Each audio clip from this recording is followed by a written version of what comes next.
Bismillahirrahmanirrahim. Assalamualaikum warahmatullahi wabarakatuh. Baik anak-anak tahun 3 Asaf. Hari ini dalam topik sains, dalam sains tahun 3 hari ini apa yang kita akan belajar iaitu tajuk mengukur isi padu. Baik, sebelum tu Ustazah harap anak-anak dah bersedia dengan buku aktiviti sains tahun 3 dan juga alat tulis, pensel ke pemadam ke.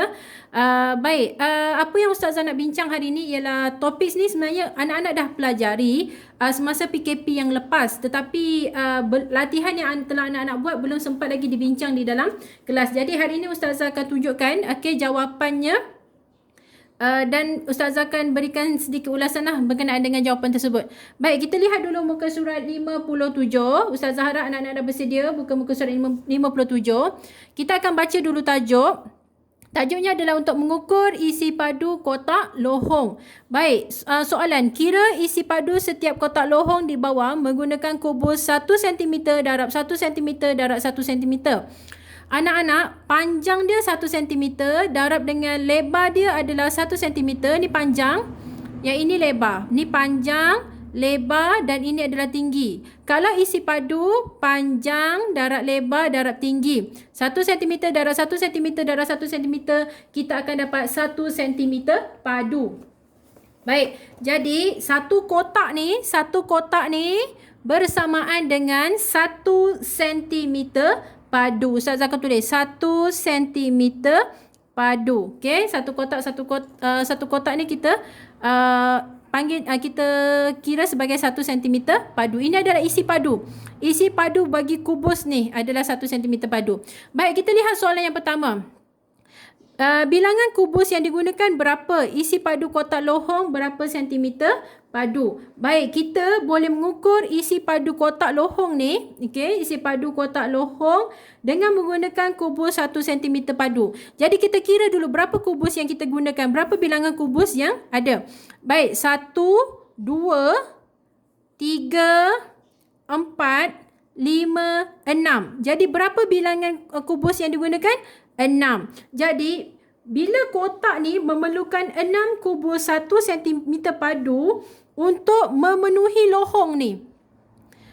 Dia memerlukan 6 kubus 1 cm padu untuk memenuhi lohong ni, maka jumlah isi padu kotak lohong, jumlah isi padu kotak lohong ni sebenarnya ialah 6 cm padu. Jadi isi padu kotak lohong adalah 6 cm padu. Kita pergi kepada soalan nombor 2. Kita lihat dulu berapa kubus 1 meter padu yang digunakan. Kita akan kira 1, 2, 3, 4. Ataupun nak lebih nampak Ustazah akan tunjukkan. Ustazah akan tunjukkan 1, 2, 3, 4. Jadi untuk ni sahaja, untuk bahagian ini sahaja kita memerlukan 4. Ini 4. Okey, ini 4. Satu ni. 1, 2, 3, 4. Baik, kalau ni adalah 4. 4 tambah dengan 4 berapa? Kita akan dapat 8. 8 tambah dengan 4 lagi kita dapat berapa? Kita akan dapat 12. 12 tambah lagi 4 kita akan dapat berapa? Kita akan dapat 16. Okey, baik. Kalau anak-anak cepat, anak terus boleh darab je sebenarnya. Kira berapa? 1, 2, 3, 4. 4 darab dengan berapa? 4 darab dengan 4. 4 darab 4, 16 Betul lah? 4 tambah 4, 8. 8 tambah 4, kita akan dapat 12. 12 tambah 4, kita akan dapat 16. Jadi bilangan kubus yang digunakan adalah 16. Bila 16 kubus 1 cm padu, 16 kubus 1 cm padu yang digunakan untuk memenuhi lohong pada kotak ni. Lohong ni adalah ruang ni dalam ni. Anak-anak mesti tanya, Ustazah lohong tu apa? Lohong tu kawasan dalam ni. Okey, baik. Untuk memenuhi kotak ni, lohong pada bahagian kotak ni memerlukan 16 kubus 1 cm padu. Jadi jumlah isi padu kotak lohong ialah 16 cm padu. Baik, kita pergi kepada soalan yang terakhir. Soalan yang terakhir kita lihat ada berapa yang diperlukan.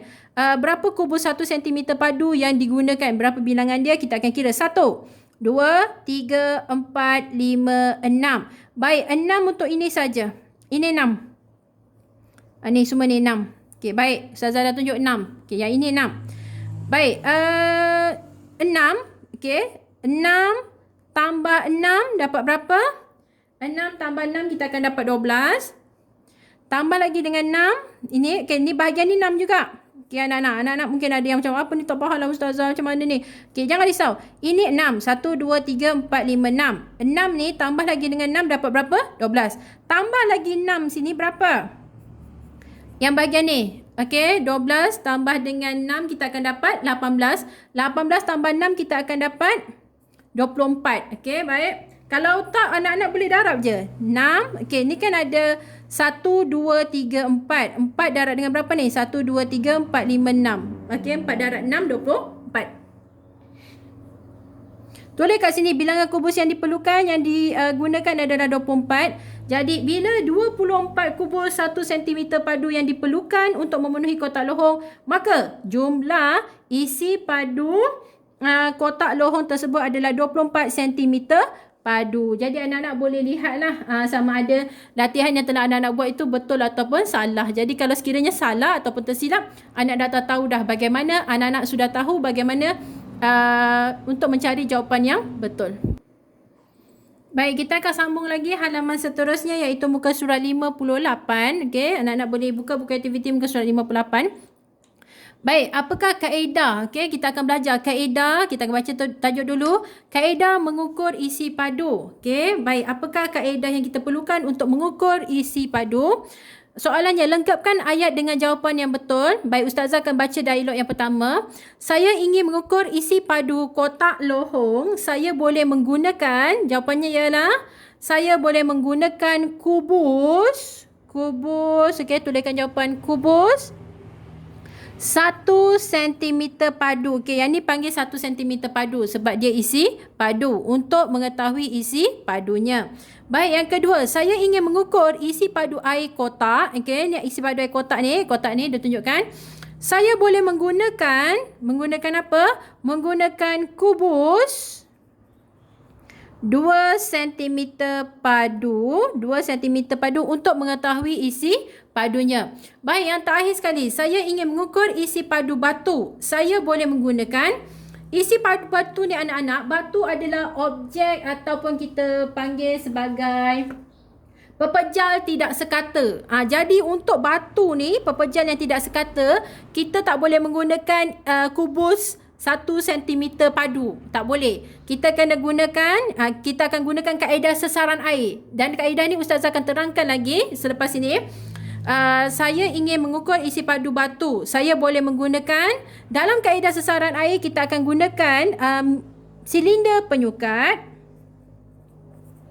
Baik, anak-anak akan lihat nanti dalam kaedah sesaran air apa yang kita akan gunakan. Ustazah akan tunjuk eksperimen uji kaji yang dilakukan kaedah sesaran air. Kita akan gunakan silinder penyukat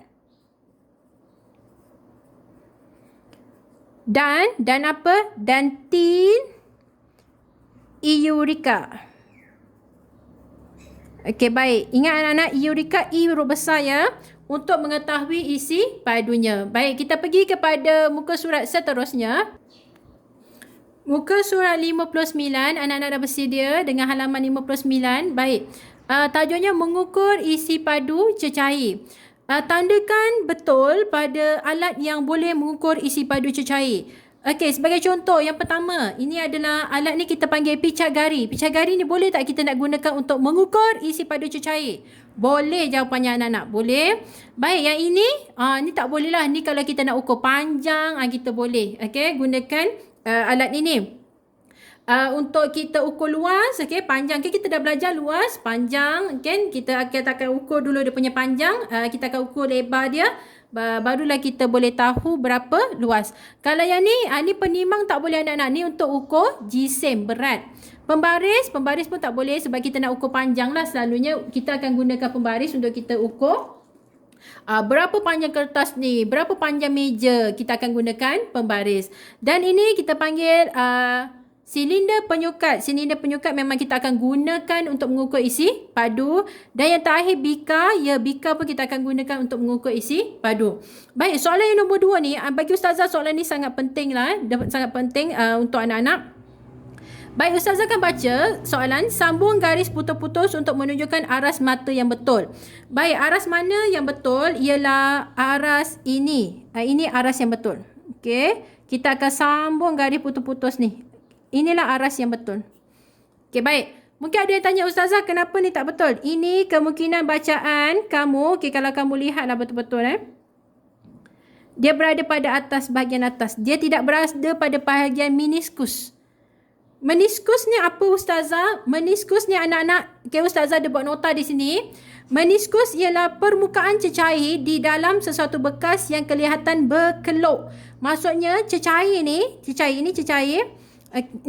kelihatan berkelok. Jadi yang ini, ini kita panggil sebagai meniskus. Okay? Kita panggil sebagai meniskus. Okay, bahagian ni meniskus. Yang ini kita tak boleh ambil. Kemungkinan ini bacaan dia adalah 41 mililiter. Kemungkinan. Okay? Itu yang, sebab tu kita tak boleh ambil dalam tak boleh ambil daripada pandangan atas ataupun pandangan bawah. Mata kita mesti kena selaras. Mesti betul-betul kedudukan mata kita berada pada aras meniskus. Meniskus ni ialah permukaan cecair tadi yang Ustazah sebut yang kelihatan berkelok. Baik, yang ni tak boleh. Yang ni berada di sini kalau anak-anak lihat sebenarnya. Okey, jangan keliru. Ni berada di sini. Kemungkinan bacaannya juga ialah 41 mililiter. Jadi okey, baik. Jadi anak-anak bolehlah tulis 41, anak-anak boleh tulis di sini 41 mililiter. Jadi yang betulnya adalah apabila mata berada pada aras meniskus. Baik, jelaskan jawapan kamu. Anak-anak boleh lihat jawapan yang telah Ustazah berikan. Bacaan yang betul ialah bacaan yang diambil apabila kedudukan mata berada pada aras meniskus. Ni yang paling penting poinnya di sini. Apabila kedudukan mata berada pada aras meniskus. Okey? Baik, Ustazah harap anak-anak faham. Okey, kita akan pergi kepada muka surat seterusnya. Anak-anak dah bersedia dengan halaman 60. Baik, lihat halaman 60. Isi padu cecair. Susun kaedah mengukur isi padu menggunakan silinder penyukat dengan menulis nombor 1 hingga 4. Jadi kita nak mengukur isi padu dengan gunakan silinder penyukat. Kita kena tulis nombor 1 hingga nombor 4. Kemudian, pilih dan tulis penerangan yang betul bagi setiap gambar. Baik, jadinya nombor 1 jawapannya ialah pertama kita kena pertama sekali, mana yang nombor 1? Okey, jawapannya adalah ini. Ini adalah langkah nombor 1. Apa dia langkah nombor 1 ni?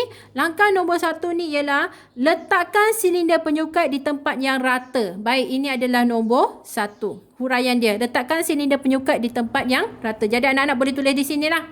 Okey, boleh tulis di bahagian ini. Nombor 2 ialah, langkah nombor 2 ialah ini. Okey, apa huraian dia? Apa penerangannya? Penerangannya ialah tuang cecair ke dalam silinder penyukat. Baik, anak-anak boleh tulis di sini. Nombor 3, jawapannya ialah ini nombor 3. Langkah nombor 3 iaitu anak-anak perlu letakkan kertas putih di belakang silinder penyukat. Anak-anak perlu letakkan kertas putih di belakang silinder penyukat. Baik, Ustazah memang dah kenal sangat anak-anak Ustazah tahun 3 asaf. Mesti akan tanya, Ustazah kenapa nak letak kertas putih ni dekat belakang silinder penyukat? Anak-anak, tujuan kertas putih ni kita akan dapatkan bacaan yang tepat, yang betul. Okey, baik. Sekiranya kita tak letak kertas putih ni, kemungkinan bacaan kita, sebab kita menggunakan pandangan mata. Sebab tu kita akan gunakan kertas putih ni. Seterusnya, nombor 4, ini adalah langkah yang terakhir. Apa dia langkah yang terakhir? Ambil bacaan isi padu dengan kedudukan aras mata pada meniskus cecair. Ini adalah jawapan nombor 4. Baik, anak-anak boleh dapat. InsyaAllah anak-anak boleh dapat. Ustazah tahu, anak-anak Ustazah tahun 3 asal ni pandai-pandai semuanya. InsyaAllah. Okay, kita pergi kepada muka surat 61. Anak-anak dah bersedia dengan muka surat 61? Baik, sebenarnya dalam mengukur isi padu ni, anak-anak ada 2. Satu, isi padu yang anak-anak nak ukur tu adalah objek yang mempunyai sekata. Minta maaf, objek yang sekata. Kita ada 2. Ada objek yang sekata, ada objek yang tak sekata. Objek yang sekata sebagai contoh kotak tadi. Objek yang sekata sama. Bagaimana pula kalau kita nak ukur isi padu pepejal yang tidak sekata? Ini yang kita akan gunakan kaedah sesaran air. Baik, sekarang kita akan baca dulu. Anak-anak dah belajar dah kaedah sesaran air itu bagaimana. Sekarang kita akan buat latihan. Kita akan baca dulu. Isi tempat kosong dengan jawapan yang betul tentang cara Aisyah mengukur isi padu sepanah menggunakan kaedah sesaran air. Untuk mengukur isi padu tak sekata, kita akan gunakan kaedah sesaran air. Kaedah sesaran air sini, apa yang Ustazah akan beritahu, okay, dalam latihan ni, Ustazah akan terangkan bagaimana kaedah sesaran air. Baik, kita akan lihat. Aisyah menggunakan apa untuk mengukur isi padu sepanah? Aisyah menggunakan, okey, yang ni apa nama ni? Apa nama alat ni? Ini adalah silinder penyukat. Jadi anak-anak boleh tuliskan silinder penyukat. Okey. Silinder penyukat. Baik, anak-anak akan gunakan silinder penyukat. Ini dia untuk mengukur isi padu cecair. Sekarang ni kita akan lihat lagi. Okey. Anak-anak mungkin ada yang dah lupa. Ustazah, lupalah kaedah sesaran air ni macam mana. Baik, kita akan buat dulu latihan ni. Kita tengok dulu. Okey. Bacaan isi padu awal air ialah berapa? Berapa bacaan isi padu awal dia ni? Ni berapa ni? Lihat dekat buku aktiviti masing-masing. Berapa nilainya? 30. Pandai. Betul. 30 mililiter. Baik, sekarang ni Aisyah menggunakan berapa? Aisyah menggunakan apa? Mohon maaf. Untuk mengikat sepanah. Anak-anak boleh jawab benang, Ustazah boleh terima. Anak-anak jawab tali pun Ustazah terima. Tali boleh Ustazah terima. Kalau anak-anak jawab benang pun Ustazah akan terima. Tak ada masalah. Okey? Benang boleh terima, tali pun boleh terima. Bacaan isi padu akhir air ialah berapa? Berapa bacaan isi padu akhir dia? Anak-anak lihat sini berapa? Anak-anak lihat di buku aktiviti masing-masing. 40 mililiter. Jadi, untuk kita ukur isi padu sepanah sama dengan bacaan isi padu akhir. Bacaan isi padu akhir dia berapa ni tadi? 40. Okey, anak-anak tulis di sini 40 mililiter tolak dengan berapa bacaan isi padu awal? Bacaan isi padu awalnya berapa tadi? Bacaan isi padu awal air ialah 30 mililiter. Tulis di sini 30 mililiter. 40 mililiter tolak 30 mililiter, anak-anak akan dapat berapa? Kalau tak boleh buat bentuk lazim. Kalau tak boleh lah buat bentuk lazim. Tulis 40 tolak dengan 30. Kan kita dah belajar matematik kan? Dalam matematik pun sebenarnya anak-anak dah belajar tolak isi padu. Kat sini. Sains ada belajar, matematik pun ada belajar. Sifar tolak sifar. Sifar 4 tolak 3, 1. Jadi anak-anak dapat 10 mililiter. 10 mililiter. Itulah isi padu sepanah. Mungkin ada yang kurang jelas lagi. Ustazah akan terangkan lagi. Baik. Macam soalan ni tadi kan. Okey. Ustazah terangkan macam inilah. Okey. Ustazah nak sangat anak-anak Ustazah ni faham apa yang Ustazah ajar. Mula-mula tadi kan. Isi padu. Sebagai contoh lah. Ustazah tak reti nak lukis panah ni. Ustazah lukis batu lah senang. Untuk soalan ni tadi. Mula-mulanya isi padu awal dia kan 30. Okey. Anak-anak lihat 30 kan. Jadi isi padu awal ni. Isi padu awal ni berapa? 30. Ini sebelum dimasukkan sepanah. Okey, sebelum dimasukkan batu. Ataupun kalau Ustazah guna batu lah sebelum dimasukkan batu ataupun sepanah. Selepas batu ni masuk ke dalam ke dalam silinder penyukat ni, bacaan air jadi bacaan air berada pada aras mata. Okey, bacaan isi padu air berada pada aras mata kita. Okey. Yang kita lihat adalah 40. Jadinya 30 ni mula-mula kan 30. Anak-anak lihat kan mula-mula 30. Lepas tu lepas masuk batu je bermula dengan 30 isi padu airnya. Bila masuk batu je jadi 40. Jadi 10 ni 30 dia naik 10 dia naik 40 kan. 30 naik 40. 10 ni adalah air yang tersesar anak-anak. Itu yang kita panggil kaedah sesaran air. Sebab air yang tersesar ni mula-mula dengan 30, dia bermula dengan 30, lepas kita masukkan je batu naik 40. Jadi 10 ni daripada 30 naik 10 kan, daripada 30 naik 40 kan 10 kan. 30 naik 40 10, itulah adalah air yang tersesar. Baik, faham? Okey, kita akan pergi lagi kepada muka surat 62. Untuk kita ukur isi padu pepejal ataupun objek yang tidak sekata, kita akan gunakan kaedah sesaran air. Kaedah sesaran air ni sebenarnya ada dua kaedah anak-anak. Satu, anak-anak akan gunakan yang macam tadi tu, yang Ustazah tunjuk tu sebelum ni. Anak-anak akan gunakan kita panggil silinder penyukat. Dia ada dua. Satu, anak-anak akan gunakan silinder penyukat. Ni kaedah pertama. Kaedah kedua, anak-anak gunakan tin Eureka. Nama dia tin Eureka. Ustazah akan tunjuk. Manakah tin Eurekanya? Tin Eurekanya ini. Ini adalah tin Eureka. Ini dia tin Eureka. Ini tin Eureka. Okey, baik. Sekarang, ini menggunakan kaedah sesaran air untuk mengukur isi padu objek berikut. Kita ada objek mangga, skru dan juga ladung. Baik, kita akan lihat sebelum dan juga selepas. Sebelum, tiada air yang keluar di sini. Okey, baik. Selepas, kita akan lihat berapa air yang disesarkan. Ini adalah air yang disesarkan. Dan anak-anak kena ingat, isi padu air yang tersesar sama dengan isi padu objek. Kan kita nak kira berapa isi padu objek mangga, berapa isi padu skru, berapa isi padu ladung. Jadi, formula dia isi padu air yang tersesar ni sama dengan isi padu objek. Kita akan lihat berapa. Contohnya yang ni tak ada kan? Air yang tersesar. Kita masukkan skru. Bila kita masukkan skru, berapa air yang tersesar? Air yang keluar daripada tin Eureka ni. Jadi air yang tersesar ni kemudian kita akan masukkan ke dalam measuring silinder ataupun kita akan masukkan ke dalam silinder penyukat untuk kita ukur berapa isi padu air yang tersesar. Maka dengan itu kita tahulah berapa isi padu objek tersebut.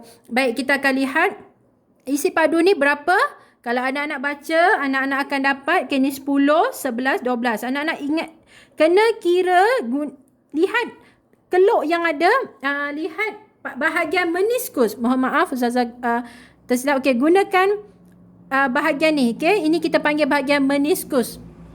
Pada bahagian ni, okey, yang ini kita akan nampak berapa? Kita akan nampak 12 mililiter. Baik, bahagian meniskus ni berapa? Okey, meniskus tu berapa? Kita akan lihat, kira betul-betul berapa anak-anak. Cuba anak-anak kira berapa? Ya, betul. Jawapannya ialah 3. Okey, baik. 3 betul. Seterusnya, mana? Okey, bahagian meniskus ni berapa? Kita akan kira. Berapa ni? Anak-anak dapat berapa? Okey, baik. Daripada kiraan Ustazah, dan Ustazah kira di sini, Ustazah nampak 1, 2, 3, 4, 5. 5. Cara nak kira dia gini anak. Anak-anak tengok sini. 1, 2, 3. 3. 1, 2, 3, 4, 5. 5. Faham? Kira berapa senggat dia ni? 1, 2, 3, 4, 5. 5 sampai sini kan? Okey, yang berkeluk ni, yang meniskus ni, berapa? 5. Jadi jawapannya adalah 5. Baik, cukup sampai di situ je anak-anak pembelajaran kita pada hari ini. Jumpa lagi di masa akan datang insya-Allah. Assalamualaikum warahmatullahi wabarakatuh.